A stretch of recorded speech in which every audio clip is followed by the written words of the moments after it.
Mesdames et messieurs, bonjour et bienvenue dans votre journal de 15 heures. Voici les titres de cet après-midi.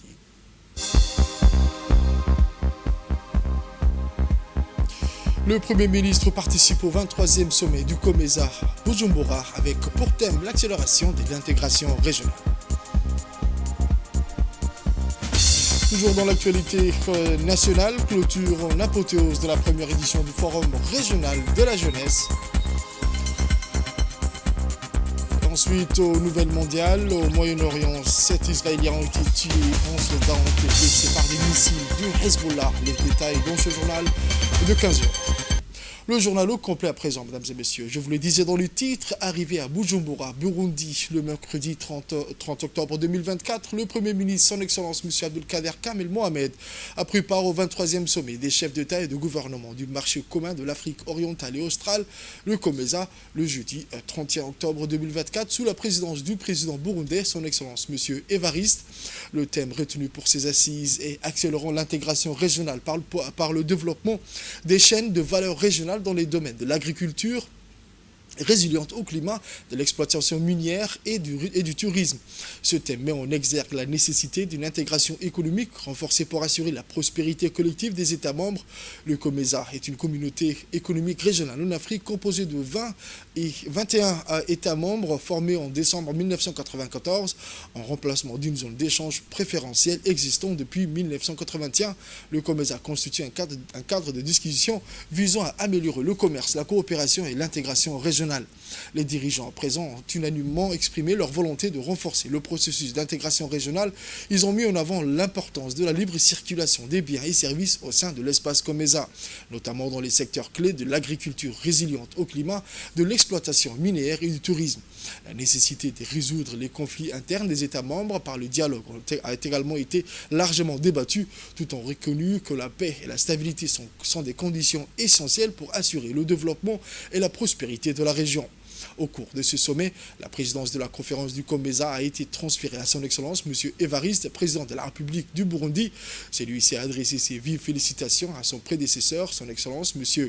Haïken Hichilema, président de la République du Zambie, pour le travail remarquable accompli durant son mandat. La vice-présidente de la conférence a été confiée à son Excellence M. William Ruto, président de la République du Kenya.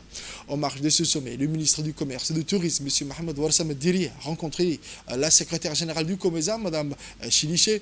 Ensemble, ils ont discuté de plans d'action et des initiatives futures pour promouvoir le commerce et le développement durable de la région.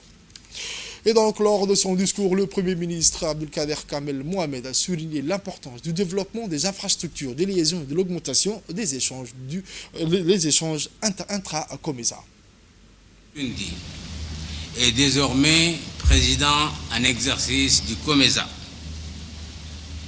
et le président de la Zambie, président sortant pour le travail accompli. Je félicite aussi le président Ruto qui devient vice-président de COMESA, de notre organisation.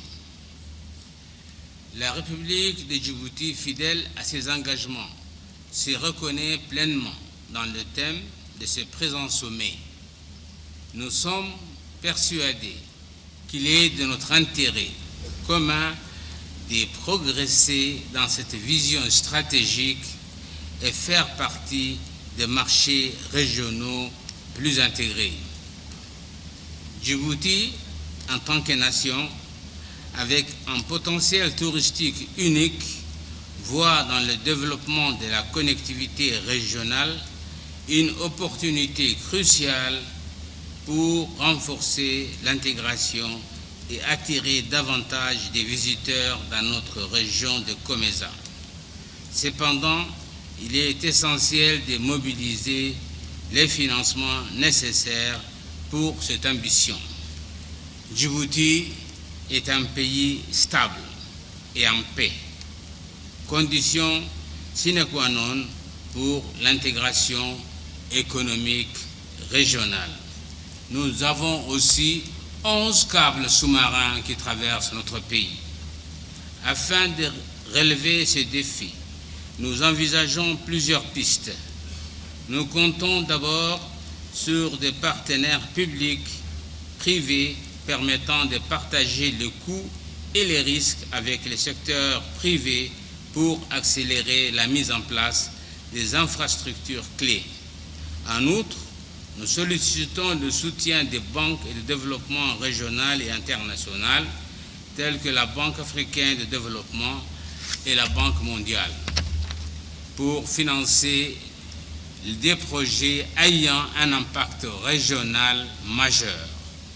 Nous explorons aussi des programmes de financement verts et climatiques pour concevoir des infrastructures interconnectées, respectueuses de l'environnement et en s'alignant avec les objectifs de durabilité. Notre pays actuellement consomme de l'énergie renouvelable à 60%. Le Premier ministre djiboutien a également profité de cette tribune pour appeler les pays membres à soutenir fermement la candidature de Djibouti à la présidence de la Commission de l'Union africaine, mettant en avant l'engagement de Djibouti à promouvoir les intérêts de la région. Nous croyons fermement à ce que ces approches permettront de transformer Djibouti et la région en une destination touristique connectée, attractive et résiliente. Ensemble, en unissant nos forces et nos ressources, nous pourrons bâtir des infrastructures de qualité au service de notre développement commun et capables de favoriser amplement les échanges intra-COMESA. Enfin, profitant de ce fructueux sommet, je voudrais réaffirmer ici que le candidat de Djibouti à la présidence de la Commission de l'Union africaine, M. Mahmoud Ali Youssouf, ministre des Affaires étrangères et de la coopération internationale, est le meilleur candidat pour l'Afrique. Diplomate, dynamique et chevronné, il a accumulé une expérience de plus de 3 décennies, maîtrise parfaitement le français, l'anglais et l'arabe. Qui dit mieux? Il pourra sans aucun doute porter les espoirs de tout un continent pour un avenir promoteur auquel nous aspirons tous, où la paix et la démocratie permettront de soutenir un développement social et économique dans un environnement meilleur pour tous les Africains, à l'instar des autres chefs d'État et de gouvernement. Je suis presque certain que le président William Ruto du Kenya et le président de Madagascar vont soutenir aussi notre candidat. Je vous remercie. Nous revenons à Djibouti, où la première délégation qui va participer à la conférence Africa-Turquie est arrivée à Djibouti. Cette conférence va regrouper l'ensemble des pays africains et la Turquie à Djibouti. Ils ont été accueillis par les responsables des affaires étrangères et le ministre des Affaires étrangères et de la coopération internationale, M. Mahmoud Ali Youssouf. Cette conférence Afrique-Turquie va se dérouler à Djibouti avec pour objectif le renforcement des coopérations entre la Turquie et l'Afrique. La réunion de Djibouti évaluera une précédente conférence tenue en 2021 et discutera des mesures possibles pour approfondir cette coopération. Arrivée à Djibouti dans le cadre d'une visite de travail de 3 jours, la nouvelle directrice générale de l'OMS pour la région de la Méditerranée orientale, EMRO, Dr Hanan Balki, a été accueilli avec les honneurs par le ministre de la Santé, le Dr Ahmed Roble Abdillah, au cours d'une cérémonie d'accueil faste et chaleureuse. Cette cérémonie des bienvenus s'est déroulée en présence du secrétaire général du ministère de la Santé, M. Mohamed Ali, du directeur général du centre hospitalier universitaire de Djibouti, du CHU, Dr Omar Mahmoud, de la directrice générale de l'offre de soins, Mme Sahara, ainsi que l'ensemble des cadres du bureau local de l'OMS et du département de la Santé. A noter que cette visite de travail de la nouvelle directrice générale directrice régionale d'Emeraude, s'inscrit dans le cadre d'une tournée régionale qu'elle effectue depuis sa prise de fonction en février 2024, souhaitant la bienvenue à Dr Hanan et à sa délégation. Le ministre de la Santé, Dr Ahmed Roble, a salué la collaboration exemplaire de son département avec le bureau local de l'OMS qui apporte une expertise technique de qualité et un appui financier dans plusieurs domaines majeurs. Les deux parties ont évoqué plusieurs points d'intérêt commun en plaidant pour un renforcement continu et efficace dans leur coopération, notamment à travers des approches innovantes. Pour sa part, le Dr Hanan a remercié le ministre pour cet accueil fraternel qui lui a été réservé tout en affirmant la disposition constante de l'OMS à renforcer cette coopération fructueuse et à bâtir un système de santé performant et résilient face aux grands défis sanitaires.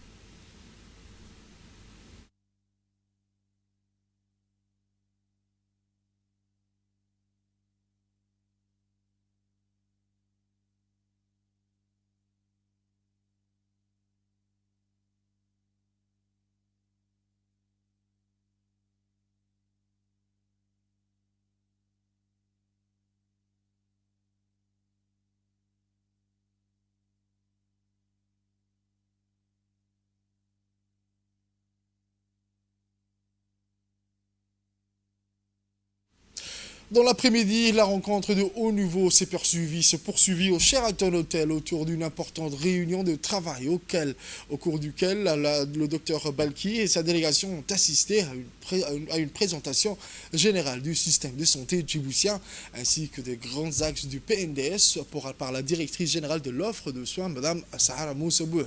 Les discussions lors de cette réunion conjointe entre les équipes du ministère de la Santé et de l'OMS ont porté sur les efforts en cours pour améliorer la santé et le bien-être de la population djiboutienne et accélérer l'atteinte de la couverture santé universelle.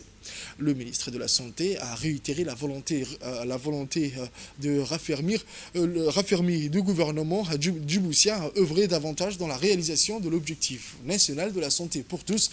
La nouvelle directrice d'Emeraude a par ailleurs rappelé l'importance et la contribution de la République de Djibouti dans la diplomatie sanitaire et notamment en matière de développement sanitaire à l'échelle régionale et mondiale. L'Université de Djibouti a célébré aujourd'hui la clôture de la semaine nationale de l'innovation, un événement marquant qui a réuni étudiants, chercheurs et professionnels autour des thèmes de l'innovation et de la technologie. La cérémonie a été présidée par le ministre de l'Enseignement supérieur, le Dr Nabil Mohamed Ahmed, et a vu la participation de plusieurs membres du gouvernement, notamment le ministre de la Communication, son Excellence M. Redouane Abdoulaye Badan, le ministre de l'Éducation nationale et de la formation professionnelle, son Excellence M. Mustafa Mohamed Mahmoud, et le ministre des Affaires musulmanes. Au cours de cette semaine riche en activités de conférences, ateliers et présentations ont permis d'explorer les dernières tendances et avancées dans divers domaines. Les participants ont également eu l'opportunité de présenter leurs projets innovants, favorisant ainsi un échange d'idées fructueux. Le docteur Suleiman Hassan, responsable de l'innovation à l'université, a indiqué que cet événement a été une plateforme essentielle pour stimuler la créativité et encourager l'esprit d'innovation pour les étudiants. Cette semaine a également été marquée par des rencontres avec des experts de divers secteurs permettant aux participants d'établir des réseaux et de collaborer sur des projets futurs. L'Université de Djibouti réaffirme ainsi son engagement à promouvoir l'innovation et l'entrepreneuriat dans le pays. L'Université de Djibouti est un établissement d'enseignement supérieur qui vise à offrir une éducation de qualité, à former des leaders et à encourager la recherche et l'innovation au service du développement de la nation.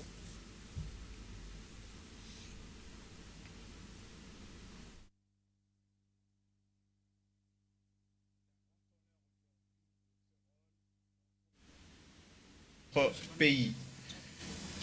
C'était aussi une semaine qui a permis à beaucoup de jeunes du ministère de l'Éducation nationale de pouvoir venir et découvrir l'Université de Djibouti, de pouvoir fêter les nouvelles technologies avec nous. J'ai aussi une pensée très spéciale qui m'a touché, c'est les enfants à besoins spéciaux qui sont venus aussi ici de l'association Sunnat al-Haya, qui ont pu découvrir un autre univers et qui ont pu aussi échanger avec les jeunes universitaires, et c'est vraiment, ça nous a fait chaud au cœur. Et c'est une expérience que nous souhaitons, Inch'Allah, renouveler chaque année.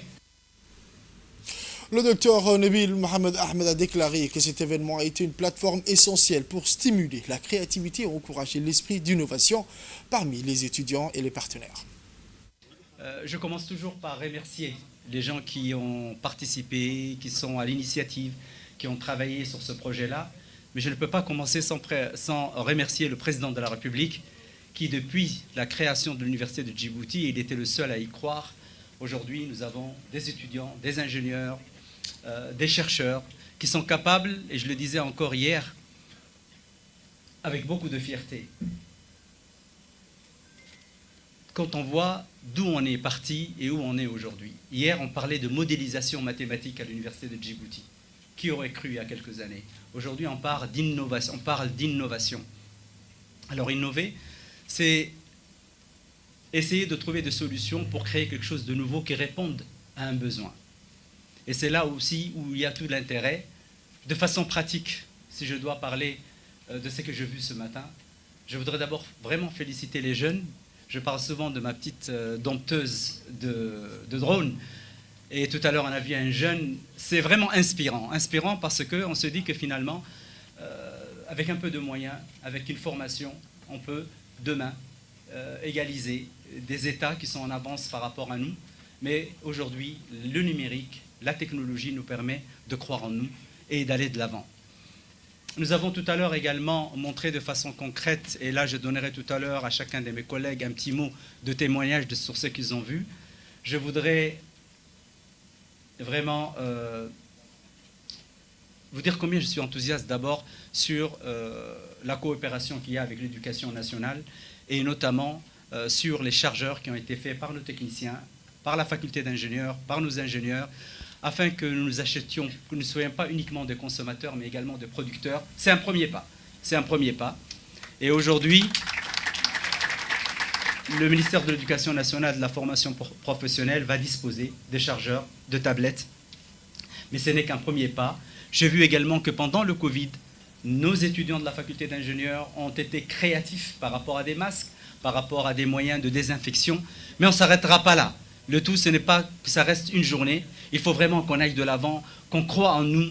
Il y a quelques années, personne ne croyait qu'on pouvait envoyer un satellite. Aujourd'hui, les étudiants qui ont fréquenté la faculté d'ingénieurs, qui ont été dans les UIT, dans l'UIT de l'université de Djibouti, c'est un premier pas, mais je suis convaincu qu'on va y arriver. Il faut juste y croire. Il est l'heure de l'appel à la prière du Salat al-Asr. On se retrouve dans un instant pour la suite de l'actualité. Pour la suite de l'actualité, écoutons une réaction recueillie auprès d'un participant. Le but, c'était vraiment de découvrir. On a accueilli des collégiens, des lycéens, des étudiants, mais aussi des élèves en situation de handicap de l'école Suna Al-Haya. Et d'ailleurs, on les en remercie ici. Et aussi un public large, comme des parents, des enfants qui sont venus visiter les différents ateliers. Et le but, c'était vraiment de leur faire découvrir un peu ces mondes magnifiques, l'innovation. Et c'est quelque chose, les faire rêver aussi, pour leur permettre de leur donner envie de faire des métiers d'ingénieur, innover dans leur cursus de demain. Et c'était vraiment ça ce qui nous réunissait. Et cette semaine a duré du dimanche 27 au jeudi 31. Et aujourd'hui, on a accueilli plein d'officiels, y compris des ministres, des ambassadeurs, et des ONG, des membres d'ONG, qui nous ont permis qui nous ont honorés de leur présence et visiter nos ateliers. Et ça nous a permis de clôturer cette semaine en beauté. Cette occasion a permis de célébrer une semaine d'innovation, une semaine riche d'ateliers et de workshops pour les bénéficiaires de tout public, de tout âge. Parmi les ateliers, il y avait pas mal d'ateliers art plastique, calligraphie et d'autres autour de notre Fab Lab. Et la seconde partie de cette semaine-là, c'était aujourd'hui un jour spécial qui a permis de faire la remise de chariots chargeurs au profit du ministère de l'enseignement de base, de MENFOP. Ce chariot-là, c'est une opportunité pour nous pour montrer que nous pouvons répondre aux besoins techniques de notre pays. Actualité à la une de ce journal, le jeudi 31 octobre 2024, sous le patronage de la ministre de la Jeunesse et de la Culture, son Excellence Dr Ibo Moumin Assoui. L'amphithéâtre de l'Académie Idriss Farh à Bané, la PIFA, a abrité la cérémonie de clôture de la première édition du Forum régional de la jeunesse. Le forum a accueilli des jeunes âgés de 18 à 25 ans issus de Djibouti, de l'Éthiopie et de la Somalie, mais aussi du Soudan. Un événement qui a débuté par des animations musicales et culturelles présentées par la troupe de la police nationale Gourmet.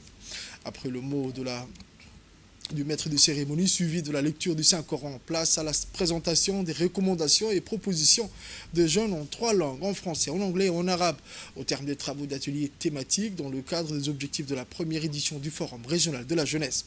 Cette cérémonie de clôture en apothéose a vu la présence, outre de la ministre de la Jeunesse et de la Culture, le docteur Hibo Moumin Assowe, du ministère de la ministre de la Jeunesse et du ministère de la Jeunesse, du ministère de la Jeunesse des Sports de la région sud-ouest de la Somalie, son Excellence Salman Ali, du vice-président et vice-président de la région Afar de l'Éthiopie, M. Ahmed Hussein et Mme Amina Seko, et du directeur général de la police nationale, le colonel Abdurrahman Ali Kahin, hôte du forum, de plusieurs officiers de corps de l'armée et au cadre du MJC.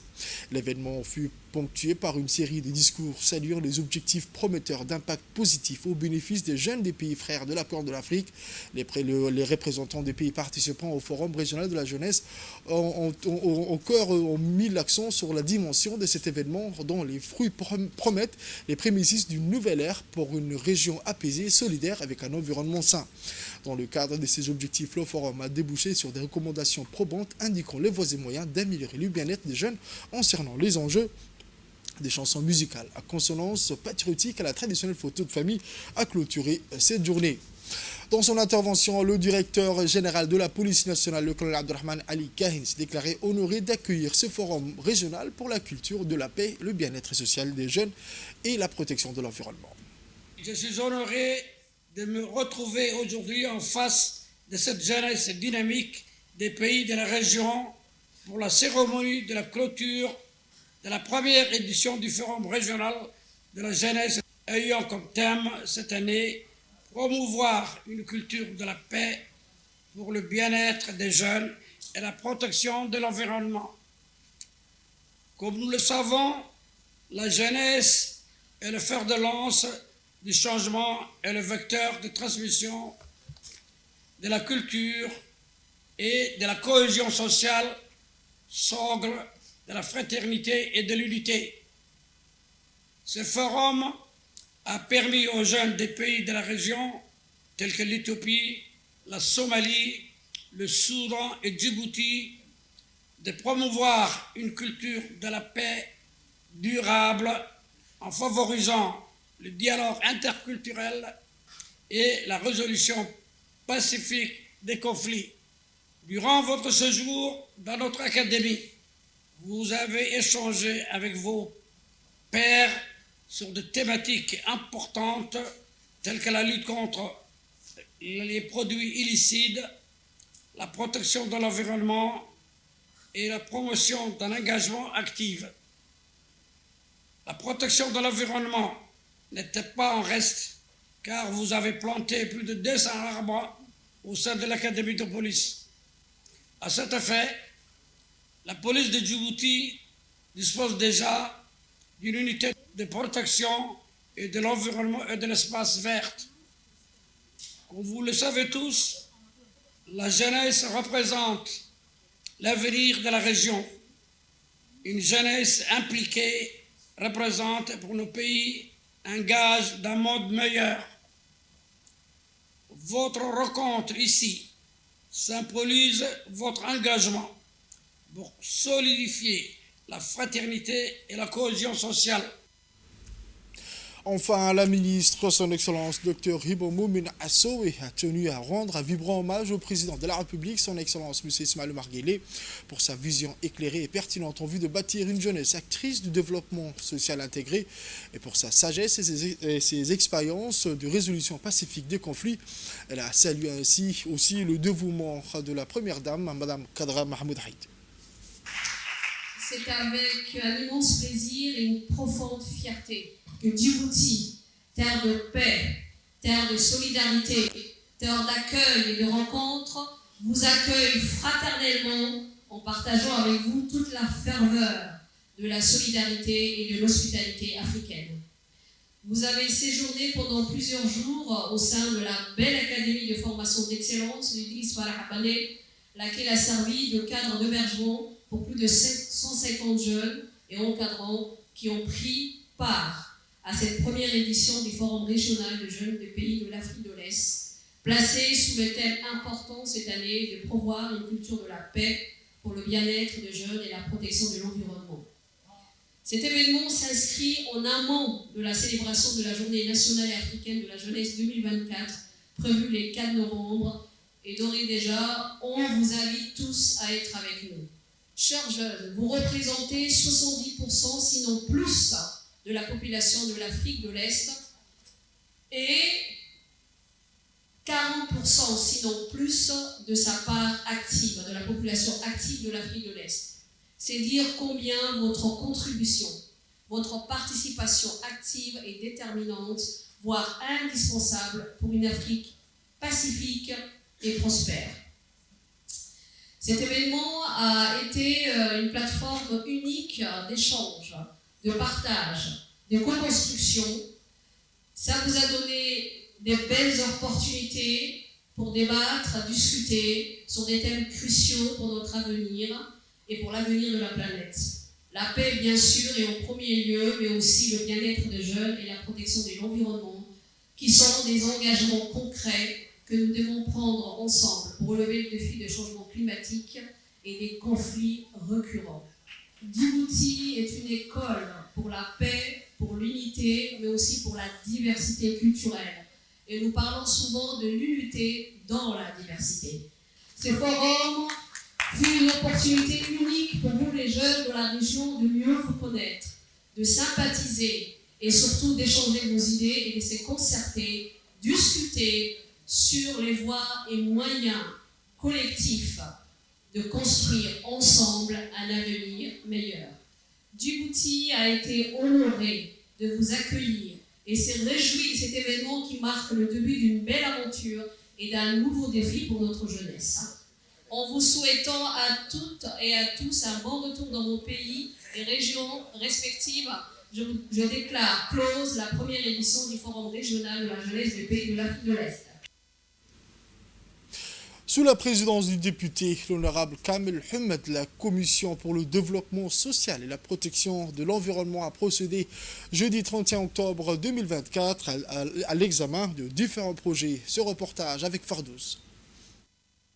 Sous la présidence du député l'honorable Kamel Ahmed, la Commission pour le développement social et la protection de l'environnement a procédé ce jeudi à l'examen du projet de loi numéro 123 de l'année 2024, 9e législature, portant sur l'adoption de la politique nationale de la jeunesse et de la culture. Cette réunion s'est tenue en présence de Madame la ministre, Dr Ibo Moumine Assoué, ministre de la jeunesse et de la culture, accompagnée de ses proches collaborateurs. À l'issue de ces échanges, le projet de loi a reçu un avis favorable et a été transmis pour adoption lors de la prochaine séance publique de l'Assemblée nationale.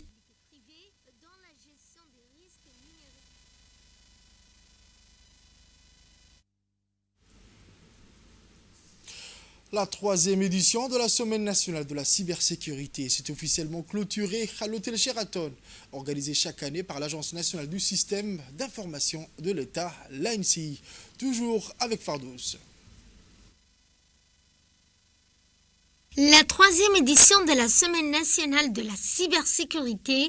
Pour cette année, l'ANSI a convié des experts nationaux et internationaux pour échanger avec les participants sur divers aspects de la cybersécurité à travers des conférences, des ateliers et des tables rondes. Tout au long de la semaine, les participants ont eu l'opportunité de consolider leurs connaissances, d'approfondir leurs compétences et d'acquérir des outils pratiques pour protéger leur système et leurs données. Objectif principal de cet événement l'événement était de renforcer les capacités des institutions publiques et privées dans la gestion des risques numériques et de sensibiliser les différents acteurs aux menaces actuelles. Au cours de cette journée de clôture, les élèves du collège de Boulaos, invités pour l'occasion, ont présenté un sketch illustrant les dangers potentiels liés à l'usage d'Internet et des réseaux sociaux. Enfin, pour encourager les jeunes collégiens, l'ANC a remis des cadeaux en guise de récompense pour leur effort. La 3e édition de la Semaine nationale de la cybersécurité s'est ainsi clôturée par une photo de famille, rappelant qu'à l'occasion de cette 3e édition de l'ANC a également annoncé le lancement de la plateforme CyberSafe dédiée au signalement des contenus illicites en ligne développés en collaboration avec le ministère de la Femme et de la Famille, la Gendarmerie nationale et la police. Cette plateforme offre aux citoyens un moyen rapide et sécurisé de signaler des contenus inappropriés ou illégaux tels que le cyberharcèlement et l'intimidation en ligne. Nous remercions donc l'ensemble des participants et des partenaires qui ont pu faire de cet événement le succès qui en ressort. Vous avez pu, à travers cette semaine, échanger sur des sujets concrets, des sujets qui sont sur notre sol.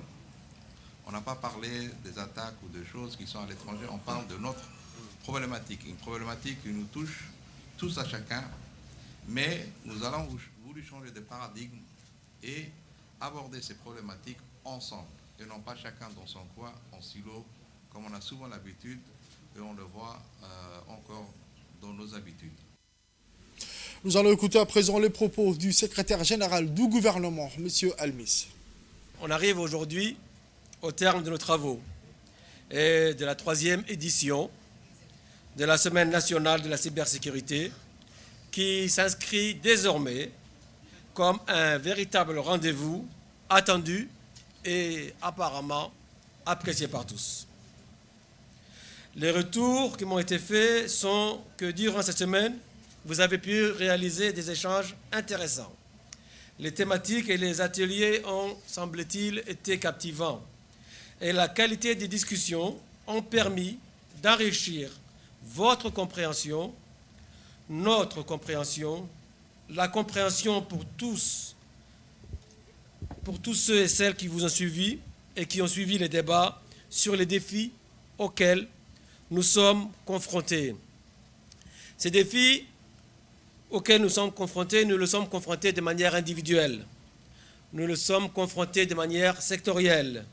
Nous le sommes confrontés de manière collective. Et au-delà de ces défis, c'est sur les bonnes pratiques que vous avez pu discuter afin d'améliorer et de sécuriser notre environnement. Ces enseignements, nous devons les appliquer dès aujourd'hui, dès demain, et tous les jours qui suivent au sein de nos écoles. Et les jeunes qui sont là de Boulaos nous ont montré qu'ils ont compris cette problématique. Au sein de nos institutions, dans nos administrations, dans nos entreprises et surtout dans nos maisons. N'oublions jamais que si nous avons autant de mal, nous, adultes, à gérer les zones obscures de l'Internet, quels sont les dégâts que l'Internet peut occasionner pour nos enfants. C'est pourquoi il nous faut agir au lieu de réagir. En repartant d'ici, je vous demanderai simplement de vous souvenir que la cybersécurité, c'est un combat que nous devons mener à chaque instant, à chaque minute, à chaque heure. Et je vous remercie pour vraiment votre aimable attention et je vous félicite encore une fois pour la qualité de vos travaux.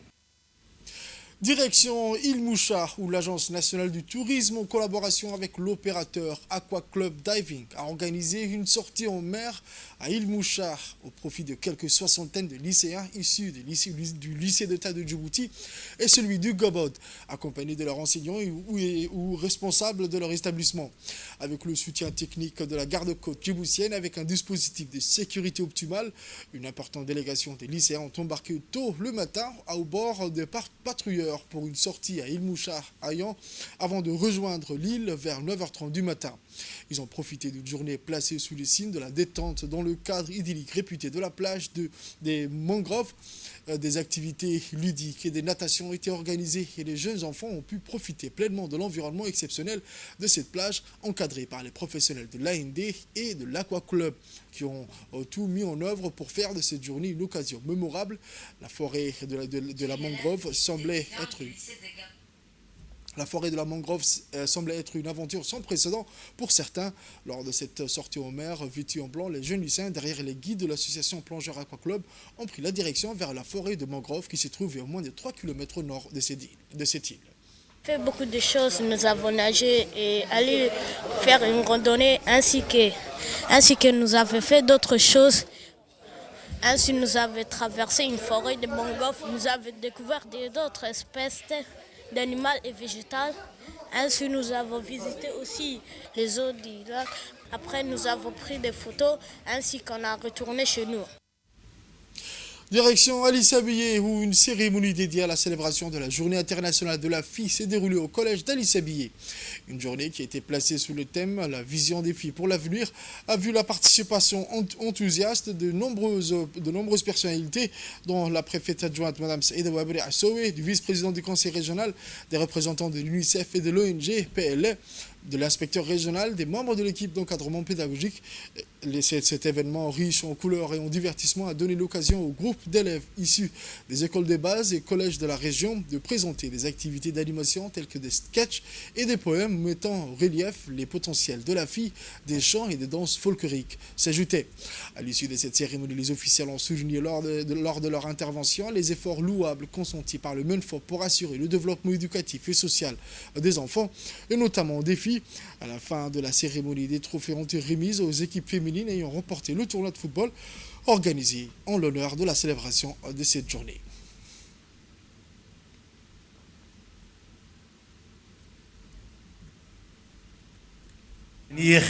Au développement économique, social et culturel. Certes, beaucoup d'efforts ont été déployés pour assurer le développement éducatif et social de l'élève, en particulier de la fille. Les officiels n'ont pas manqué également de remercier l'UNICEF pour leur appui constant au projet visant à soutenir l'éducation des filles et à leur autonomisation. Avec une immense fierté que je prends la parole aujourd'hui à l'occasion de la Journée internationale de la fille. Cette journée célébrée sous le thème « La vision des filles pour l'avenir ». En cette journée dédiée aux filles, j'invite chacun d'entre nous à s'engager activement pour leur offrir un avenir où elles pourront s'épanouir pleinement et contribuer à bâtir un monde meilleur. Je remercie également toutes les organisations et partenaires qui œuvrent au quotidien pour l'autonomisation de nos filles. Toujours au sud du pays, où c'est avec un enthousiasme et fierté que le service régional de l'éducation de la région de l'Unité, DIKIL, a lancé le lancement de la première formation de l'année scolaire 2024-2025 pour les enseignants de la région. Cette formation s'adresse spécifiquement aux enseignants du préscolaire de première, deuxième, troisième et quatrième, mais aussi cinquième année, ainsi qu'aux enseignants d'arabe. Cette initiative a pour objectif de répondre aux besoins des enseignants d'identifier sur le terrain en accord avec le plan annuel de formation élaboré par l'Inspection générale de l'éducation nationale. L'inspecteur de l'éducation, M. Hafid, a été ravi de constater la présence de l'ensemble des enseignants qui ont fait preuve d'un réel engagement et d'un intérêt certain pour bénéficier de ces séances de formation qui auront un impact positif sur leur pratique pédagogique. Enfin, l'inspecteur a tenu à féliciter chaleureusement les enseignants présents et à les encourageant à tirer le meilleur parti de cette formation. Ensemble, a-t-il indiqué, en renforçant nos compétences et en partageant nos savoirs, nous contribuons à l'amélioration continue de notre système éducatif et au succès de nos élèves. Au nord à présent, à Tadjoura, où la préfecture a mené avec succès l'opération de démolition ce dimanche 27 octobre 2024 dans le cadre de l'aménagement du futur embarcadère pour le ferry Ali Gadili. Cette initiative s'inscrit dans les efforts visant à renforcer la connectivité et les infrastructures de transport entre Djibouti et Tadjoura. L'opération réalisée en coordination avec plusieurs services locaux et les forces de l'ordre s'est déroulée sans incident majeur. La préfecture remercie tous les acteurs impliqués pour leur engagement et leur efficacité dans la mise en œuvre de cette étape clé du projet. La mise en service prochaine du ferry Ali Gadile marque une avancée significative pour les déplacements et les échanges économiques dans le nord du pays, répondant ainsi aux besoins croissants de la population.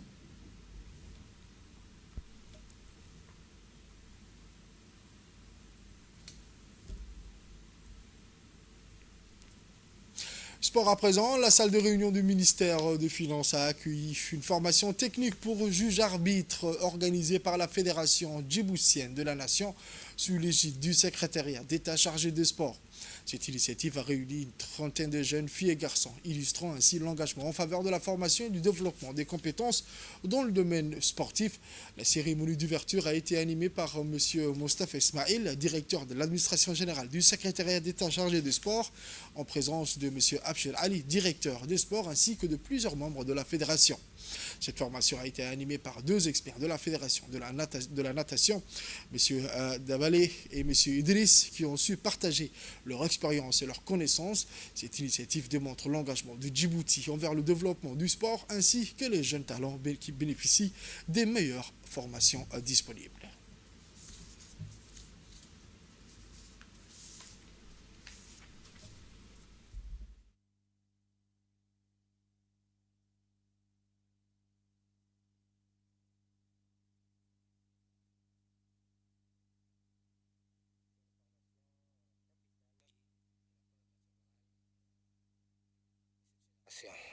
Et je vous souhaite une attention pour la formation. Ce sont nos deux formateurs locaux de la fédération. Nous allons soutenir, appuyer, accompagner l'ensemble des projets et programmes de la Fédération djiboutienne de natation. C'est un nouveau comité directeur, comme je disais. Donc il y a beaucoup de schémas à faire, il y a beaucoup de choses à faire, il y a beaucoup de personnes qu'il faudra convaincre. Donc ça revient au comité directeur de travailler dans ce sens afin de rassembler l'ensemble des pratiques. Aux nouvelles mondiales à présent, je vous le disais dans les titres, l'armée israélienne a annoncé que 7 Israéliens avaient été tués par des missiles de Hezbollah. Les détails avec Fardous. 7 Israéliens ont été tués et 11 soldats blessés par des missiles du Hezbollah. Le service de secours israélien a déclaré que des obus tirés depuis le Liban ont tué 2 personnes supplémentaires dans le nord d'Israël.